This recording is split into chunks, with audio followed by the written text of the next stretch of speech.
तो RBI governor Shaktikanta Das ने बैंकों को सेंटा गिफ्ट दिया है। अनुमान के मुताबिक दास बाबू ने रेपो रेट में तो कोई बदलाव नहीं किया, लेकिन सीआरआर में 2 चरणों में ½ % की कटौती की है। हालांकि आरबीआई गवर्नर ने जीडीपी ग्रोथ को अनुमान घटाते हुए रिटेल महंगाई का अनुमान बढ़ा दिया है। शक्तिकांत दास ने कहा कि अर्थव्यवस्था में सुस्ती खत्म होने के संकेत मिल रहे हैं। दूसरी तिमाही के अंत तक घरेलू अर्थव्यवस्था में सुस्ती से जुड़ी समस्याएं बॉटम आउट हो चुकी हैं। सीआरआर कटौती से सिस्टम में नकदी बढ़ेगी और बैंकों के पास ज्यादा पैसा होगा।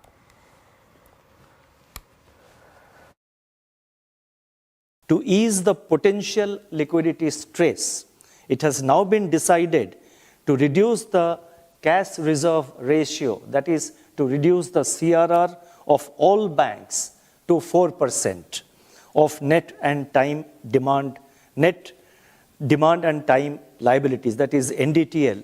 The reduction in CRR is consistent with the neutral policy stance and would increase primary liquidity of about rupees 1.16 lakh crore, that is 1,16,000 crore to the banking system.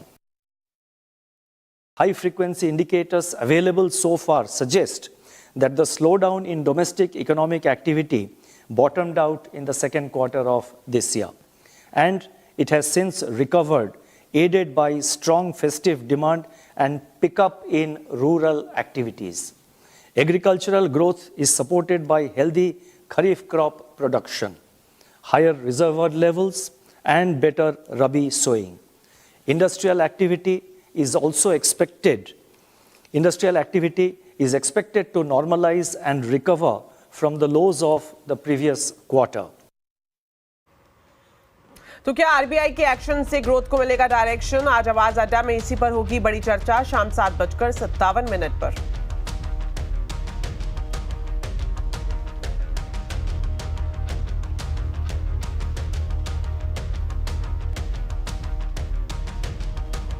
चलिए अब आपको देते हैं मार्केट का पूरा अपडेट। आरबीआई क्रेडिट पॉलिसी के बाद बाजार सीमित दायरे में रहा। बाजार की 5 दिन की तेजी पर ब्रेक लग गया। सेंसेक्स निफ्टी की फ्लैट क्लोजिंग हुई। सेंसेक्स 57 पॉइंट गिरकर 81,709 पर और निफ्टी 31 पॉइंट गिरकर 24,678 पर बंद हुआ। हालांकि आज के बाजार में मिड कैप मेटल शेयर्स में अच्छी खरीदारी देखने को मिली। आज सेंसेक्स के 30 में से 17 शेयर्स में गिरावट, तो वहीं निफ्टी के भी 50 में से 31 शेयर्स में गिरावट रही। भारत में कोई स्लोडाउन नहीं है, ये कहना है वित्त मंत्री निर्मला सीतारमण का। दूसरी तिमाही में जीडीपी के खराब नंबर पर वित्त मंत्री ने कहा कि अगली तिमाही में ग्रोथ पिकअप करेगी। इस साल चुनाव की वजह से स्पेंडिंग कम होने से थोड़ी बहुत सुस्ती आई है, लेकिन ये अगली तिमाही तक ठीक हो जाएगा। उन्होंने एक बार फिर से ये दावा किया कि भारत इस साल ही नहीं, अगले कुछ सालों तक दुनिया की सबसे तेज रफ्तार वाली इकोनॉमी रहेगा।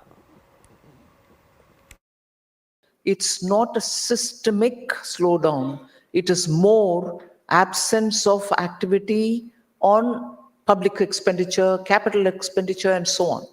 So I expect Q3 to also make up for all this. So the growth number is something which is not necessarily going to get badly affected. We need to also push up on very many other factors. So I would think India still, not just for this year, but for the next year as well, and the year after that also, very good chances and opportunities for India to remain as the fastest growing economy. तो अर्थव्यवस्था की सुस्त रफ्तार और बढ़ती महंगाई के बीच आज से प्री बजट मीटिंग का सिलसिला शुरू हो गया है। 1 फरवरी को पेश होने वाले बजट में क्या होना चाहिए, इसे लेकर आज सबसे पहले वित्त मंत्री निर्मला सीतारमण अर्थशास्त्रियों से मुलाकात कर रही हैं। इस मुलाकात में क्या फोकस रहने वाला है और आगे किन किन सेक्टर से मुलाकात का सिलसिला चलने वाला है, जानने के लिए अब सीधा जुड़ते हैं वरिष्ठ सहयोगी लक्ष्मण रॉय से। तो लक्ष्मण जी, आज से प्री बजट मीटिंग शुरू हो गई है, इस बार क्या कुछ अलग तैयारी चल रही है?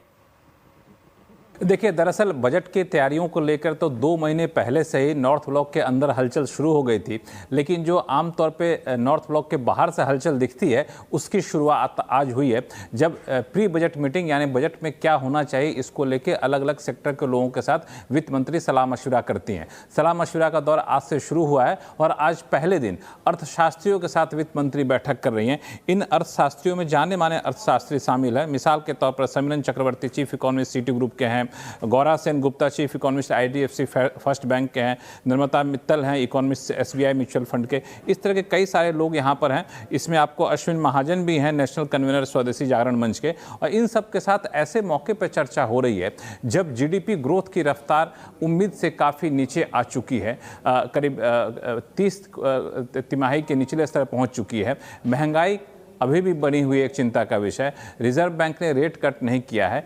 कैपेक्स ग्रोथ काफ़ी ठंडा पड़ गया है। तो ऐसे में सरकार को क्या करना चाहिए, ये अर्थशास्त्री यहाँ पर सलाह देंगे और उनमें से हो सकता है कुछ की झलक आपको बजट में देखने को मिलेगी। तो ये आज सिलसिला शुरू हुआ है, लेकिन ये सिलसिला 30 दिसंबर तक चलेगा। आज अर्थशास्त्रियों के साथ है, 7 दिसंबर को किसान एग्रीकल्चर क्षेत्र के एक्सपर्ट के साथ बैठक होनी है जिसमें MSME भी होंगे। 26 दिसंबर को ट्रेड और सर्विस सेक्टर के लोग मिलेंगे। तो 27 को trade union, capital market, financial sector के साथ बैठक होगी। 28 दिसंबर को इंफ्रा एनर्जी सेक्टर के लोग मिलेंगे और 30 दिसंबर को इंडस्ट्री और सोशल सेक्टर के साथ सलाह मशविरा होगा। और फिर अगले 1 महीने तक बजट को अंतिम रूप दिया जाएगा और 1 फरवरी को बजट पेश किया जाएगा। शुक्रिया लक्ष्मण जी इस पूरी जानकारी के लिए। तो चलिए अब खबर महाराष्ट्र से, जहां कल देवेंद्र फडणवीस ने 18वें मुख्यमंत्री के रूप में शपथ ले ली है। साथ ही एकनाथ शिंदे और अजित पवार ने भी उप मुख्यमंत्री पद की शपथ ले ली है। अब महाराष्ट्र सरकार का कैबिनेट विस्तार होना है। सूत्रों से मिल रही जानकारी के मुताबिक भाजपा के कोटे में 20, शिंदे के पास 13 और अजित पवार के कोटे में 10 मंत्री पद आ सकते हैं। इसके साथ ही सूत्रों से यह भी जानकारी मिल रही है कि बीजेपी गृह मंत्रालय अपने पास रखेगी। खबर पर पूरी जानकारी लेते हैं अब संवाददाता विवेक गुप्ता से। तो विवेक, जानना चाहेंगे आपसे कि कौन सी पार्टी के खाते में कितनी सीटें जा रही हैं, और साथ ही साथ अगर हम गृह मंत्रालय की बात करें तो क्या बीजेपी इसे अपने पास ही रखने वाली है? देखिए, जहाँ तक गृह मंत्रालय की बात है तो ये माना जा रहा है कि बीजेपी गृह मंत्रालय अपने पास ही रखेगी। और जिस तरह से अगर हम बैकग्राउंड की बात करें, जब देवेंद्र फडणवीस 2014 से 2019 तक CM थे तब भी गृह मंत्रालय उन्होंने अपने पास रखा। पिछली सरकार में भी जब 2.5 साल देवेंद्र फडणवीस डिप्टी CM बने रहे तब भी गृह मंत्रालय उन्होंने अपने साथ रखा। और इस बार तो महायुति में बीजेपी प्रचंड जीत के साथ नंबर 1 पार्टी बनी है, इसलिए उम्मीद जताई जा रही है कि, और ये बीजेपी दावा भी कर रही है कि वो गृह मंत्रालय अपने पास ही रखेगी। बीजेपी किसी भी हाल में गृह मंत्रालय किसी और के साथ यानी कि अपने सहयोगी दल के साथ कॉम्प्रोमाइज़ नहीं करना चाहती है। हाँ, ये ज़रूरी है कि जो दूसरे बड़े पोर्टफोलियो हैं वो महायुति में वो डिस्ट्रीब्यूट हो चुके हैं, ऐसी सूत्रों से जानकारी मिल रही है। PWD और UD यानी कि urban development Eknath Shinde camp को मिलने की जानकारी मिल रही है। वहीं दूसरी तरफ जो फाइनेंस डिपार्टमेंट है वो अजीत पवार NCP गुट को मिलने की जानकारी मिल रही है। सूत्रों से ये भी पता चल रहा है कि अजीत पवार खुद वित्त मंत्रालय अपने पास रखेंगे। उसमें उन्होंने ये भी कंडीशन रखी है कि जो पुणे के जो गार्डन मिनिस्टर है वो भी उन्हें मिलना चाहिए। तो जो बड़े बड़े पोर्टफोलियो हैं उनमें सारी बातों पर लगभग जो ब्लूप्रिंट है वो तैयार हो चुका है। हालांकि बीजेपी इस बार नंबर 1 पार्टी रही है, इसलिए सूत्रों से जानकारी मिल रही है कि बीजेपी अपने पास से 20 से 22 जो बड़े पोर्टफोलियो है वो अपने पास रखेगी। शिंदे कैंप 10 से 12 पोर्टफोलियो अपने पास रखेंगे और वहीं अजीत पवार NCP को 8 से 10 पोर्टफोलियो मिल सकते हैं। शुक्रिया विवेक इस पूरी जानकारी के लिए। तो महाराष्ट्र में एक बार फिर से देवेंद्र फडणवीस मुख्यमंत्री बन चुके हैं। उनकी वापसी काफी अहम मानी जा रही है। सहयोगी अमीश देवगन के साथ खास बातचीत में फडणवीस ने संघर्ष और सफलता के बारे में अपनी बातें रखी हैं। आइए आपको दिखाते हैं। मैं समंदर हूं, मेरे किनारे घर मत बना लेना, लेकिन अब ये समंदर लौट आया है, तो इस समंदर को लौटने के लिए क्या क्या करना पड़ा? मैं ऐसा मानता हूं कि पिछले 5 साल ये बहुत संघर्ष के रहे, क्योंकि जिस समय मैंडेट मिलने के बावजूद जी उद्धव ठाकरे जी की शिवसेना ने हमारा साथ छोड़कर कांग्रेस और शरद पवार जी का दामन थामा और उसके बाद 2.5 साल एक सरकार चली, बहुत ही बदले की भावना से चली, 2.5 साल अलग अलग प्रकार से आपको जेल में डालने का प्लान था उनका? कई अलग अलग प्रकार के प्लान थे, कई प्लान तैयार हुए, लेकिन हमने 2.5 साल संघर्ष किया और मेरे जितने साथी थे वो सारे मेरे साथ थे। कोई भी संघर्ष में मुझे छोड़कर नहीं गया, कोई भी डरा नहीं सरकार से, और हमने एक बहुत फॉर्मिडेबल अपोजिशन खड़ा किया, सरकार को हिला कर रख दिया। लेकिन उधर तो आपने जवाब दे दिया, आपने बोला अभिमन्यु की तरह आपने चक्रव्यूह भेज लिया। ये जो विभागों वाला चक्रव्यूह है, किसको कौन सा विभाग मिलेगा? शिंदे जी गृह विभाग चाहते हैं और साथ साथ स्पीकर का पद भी चाहते हैं, क्या कहना चाहते हैं आप? ऐसा कोई चीज उन्होंने कही नहीं है, ये सारी मीडिया में ही चल रहा है। देखिए, किसको कौन सा विभाग मिलना चाहिए इस पर बैठकर हम लोग फैसला कर लेंगे, कोई प्रॉब्लम नहीं है। गृह मंत्रालय को लेकर? देखिए, गृह मंत्रालय हो, अर्बन डेवलपमेंट हो, फाइनेंस विभाग हो, रेवेन्यू विभाग हो, जितने प्रमुख विभाग है ठीक से हम लोग उसको। पिछली सरकार में आप गृह विभाग देखते थे, इसलिए मैं पूछ रहा हूं। नहीं, मैंने पिछले समय 5 साल मेरे पास था, उसके बाद 2.5 साल भी मेरे पास था, लेकिन सवाल कौन सा विभाग किसके पास रहेगा ये नहीं है, सरकार ठीक से चले, इसलिए इसका ठीक मुझे ऐसा लगता है बंटवारा करना चाहिए, वो हम करेंगे। चलिए अब खबर संसद से, जहां राज्यसभा में कैश मिलने पर सियासी संग्राम मचा है। सभापति ने अभिषेक मनु सिंघवी की बेंच से कैश मिलने की बात सामने रखी और सभापति जगदीप धनखड़ ने कहा कि सीट नंबर 222 से नोटों का बंडल मिला है। यह सीट तेलंगाना से सांसद अभिषेक मनु सिंघवी को अलॉट की गई है। सुरक्षा कर्मियों को जांच के दौरान नोटों का यह बंडल मिला। उन्होंने कहा कि यह मामला गंभीर है, इसलिए इसकी जांच कराई जा रही है। वहीं अभिषेक मनु सिंघवी ने पूरे मामले पर हैरानी जताई। उन्होंने कहा कि वो सिर्फ 500 रुपए का नोट लेकर संसद जाते हैं। पूरे मामले में सच जानना जरूरी है और इसलिए इसकी गंभीरता से जांच होनी चाहिए। Apparently, denomination is 500 rupees.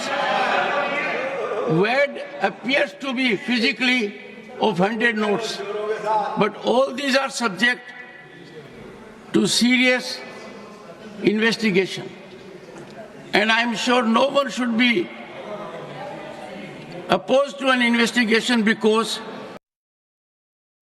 मैं कल फॉर्चुनेटली या अनफॉर्चुनेटली 3 मिनट के लिए आया था सदन में 12:97 पे और 12:57 पे और 1 बजे उठ गया था हाउस।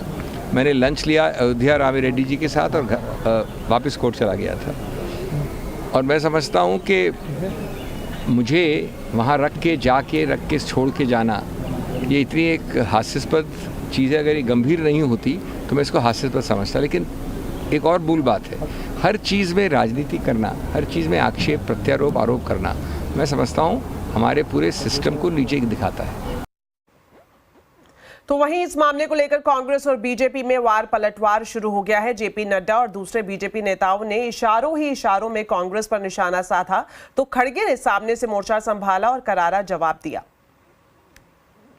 वरिष्ठ नेता हैं, मैं उनसे एक्सपेक्ट कर रहा था कि वो कहेंगे कि इन्वेस्टिगेशन हो, अच्छे तरीके से हो, और कहीं इन्वेस्टिगेशन को प्रीएम्प्ट करने की कोशिश तो नहीं चल रही है, इसको भी ध्यान में रखने की जरूरत है। और इसलिए with healthy mind and with healthy spirit, मेरा एक ही निवेदन है, ये मैटर आपने कहा कि इन्वेस्टिगेशन में है, जब तक इन्वेस्टिगेशन नहीं होता और जब तक आपको ऑथेंटिसिटी से कोई एक व्यक्ति के पास या कोई एक सीट के ऊपर मिला है, उसका ऑथेंटिसिटी नहीं होता, तब तक तो उसका नाम बोलना ही नहीं।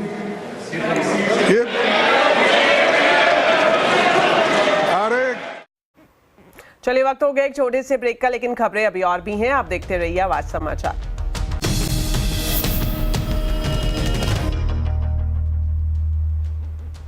ब्रेक के बाद आपका स्वागत है।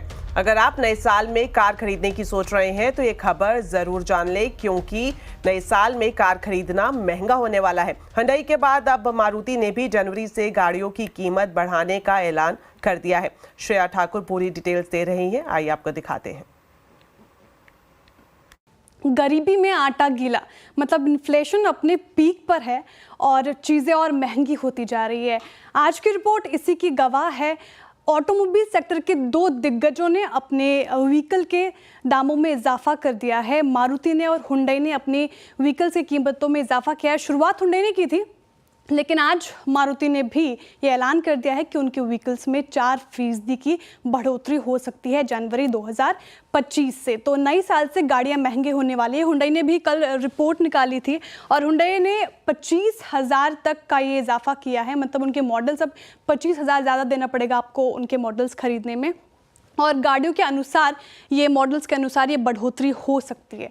कारण क्या है? तो एक तो रीत चली आ रही है कि हर साल कीमतों में इजाफा होता है, साथ ही कंपोनेंट और कमोडिटीज़ में जो है उसमें इजाफा हुआ है। रॉ मटेरियल ज़्यादा महंगे हो गए हैं। एल्यूमिनियम की बात की जाए तो एल्यूमिनियम की कीमतों में 10% का इजाफा हुआ है साल दर साल। रॉ मटेरियल जैसा कि मैं कहा वहाँ पे तेज़ी देखने को मिल रही है। जिंक साल दर साल 16% से ज़्यादा तेज़ हो गया है। कॉपर 13.5% से ज़्यादा तेज़ हो गया है। टिन की अगर बात करें तो ये भी 5.5% से ज़्यादा तेज़ हो गया है। रबर जो है, जो टायर्स में जिसका काम आता है बनाने में, उसमें 26% से ज़्यादा की तेज़ी साल दर साल के हिसाब से देखने को मिल रही है। तो क्लियरली रॉ मटेरियल्स तेज़ हुए हैं, तो ऑटोमोबाइल सेक्टर में ये प्रेशर देखने को मिल रहा है। साथ ही जियोपॉलिटिकल टेंशन से ग्लोबल सप्लाईज़ के रूट में बदलाव किया गया था। रेड सी वाले जो रूट को था उसको डाइवर्ट किया गया था, जिससे समस्याएं पैदा हुई।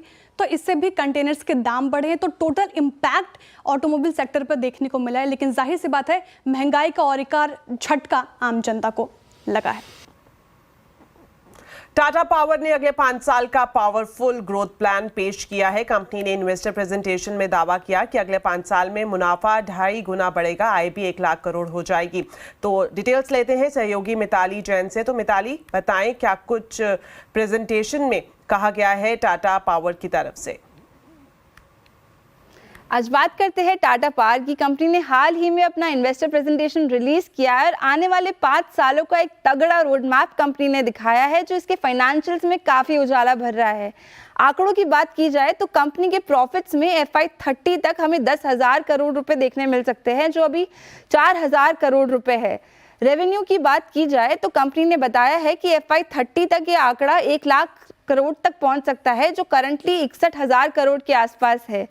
वही एबिटा की बात की जाए तो अभी जो फिगर्स 12,500 करोड़ के हैं, ये कंपनी ने बताया है कि उछलकर 30,000 करोड़ तक पहुंच सकते हैं, यानी 2.5 गुना ग्रोथ हमें यहाँ देखने को मिल सकती है। वही अब बात करें इसके सोलर रूफटॉप सेगमेंट की, तो इसमें भी रेवेन्यू को लेकर काफ़ी एम्बिशियस और बुलिश नजर आई है कंपनी। FY25 तक कंपनी का मानना है कि इस सेगमेंट से 2300 करोड़ रुपए जनरेट हो सकते हैं। वही FY28 तक ये आंकड़ा 6500 करोड़ का होगा। अगर FY30 की बात करें तो 11,000 करोड़ रुपए का रेवेन्यू इस सेगमेंट से कंपनी जनरेट करने की आशा रखती है। अगर हम बात करें FY30 की, तो कंपनी का कहना है कि वो 33 गीगावाट क्लीन और ग्रीन एनर्जी की क्षमता अचीव करना चाहती है, जिसमें से 23 गीगावाट ऑपरेशनल होगा। तो इन आंकड़ों के हिसाब से देखा जाए तो सोलर रूफटॉप का जो सेगमेंट है बिजनेस, इसमें से 36% CAGR ग्रोथ देखने की उम्मीद कर रहा है। तो ये था टाटा पावर का उजाला भरा भविष्य। प्रिया मिताली इस पूरी जानकारी के लिए। तो चलिए अब खबर किसानों के दिल्ली कूच की। किसान आज दिल्ली कूच कर रहे थे, लेकिन अब खबर ये आ रही है कि शंभू बॉर्डर पर पुलिस और किसानों के बीच हुई झड़प के बाद अब किसान पीछे हट गए हैं। झड़प में कुछ किसान घायल होने की भी खबर सामने आई है और किसान नेता ने कहा है कि अगर केंद्र सरकार बात करेगी तो ठीक, नहीं तो 8 दिसंबर को फिर से किसानों का जत्था दिल्ली कूच करेगा। आपको बता दें, MSP, कर्ज माफी और पेंशन जैसी मांगों को लेकर 13 फरवरी से किसान धरना प्रदर्शन कर रहे हैं। लैब में बनाए गए डायमंड की पहचान अब आसान होगी। सरकार लैब ग्रोन डायमंड की पहचान आसान करने के लिए गाइडलाइंस लाने की तैयारी कर रही है। इस पर कंज्यूमर अफेयर सेक्रेटरी निधि खरे से खास बातचीत की हमारे संवाददाता असीम मनचंदा ने। आइए आपको सुनाते हैं। हमारे साथ इस वक्त कंज्यूमर अफेयर सेक्रेटरी निधि खरे में। सबसे पहले तो लैब ग्रोन डायमंड को लेकर के फ्रेमवर्क बनाने पर आप काम कर रहे हैं, क्या इरादा है, कब तक ये फ्रेमवर्क बनकर तैयार होगा? तो इसमें मुख्य रूप से चूँकि लैब ग्रोन डायमंड जिस तरह से कंज्यूमर को बेचा जा रहा है बिना उसको ये बताए कि ये नेचुरल डायमंड नहीं है, तो इसमें ही एक व्यवस्था ये लाई जा रही है कि जो एडवर्टाइजिंग है या जो इनवॉइस है, इसमें किस प्रकार से स्पष्ट रूप से इसका जिक्र हो कि ये लैब ग्रोन डायमंड है और इससे कंज्यूमर्स चीट नहीं हो। और कंज्यूमर्स को भी ध्यान रखना चाहिए कि जब भी वो डायमंड खरीदें तो वो स्पेसिफिकली इस बात को जानने का प्रयास करें कि वो नेचुरल डायमंड है या लैब ग्रोन डायमंड्स हैं। ये फ्रेमवर्क हम कब तक देख सकते हैं कि आएगा ये? इस पर कार्य चल रहा है, सभी स्टेक होल्डर्स से इस पर चर्चा की जा रही है और जल्दी ही इस पर एक फ्रेमवर्क आएगा। तो इसी के साथ बुलेटिन में इतना ही। आप खबरों पर अपडेट रहें, CNBC आवाज से जुड़े रहें हमारे सोशल मीडिया हैंडल्स के जरिए। नमस्कार।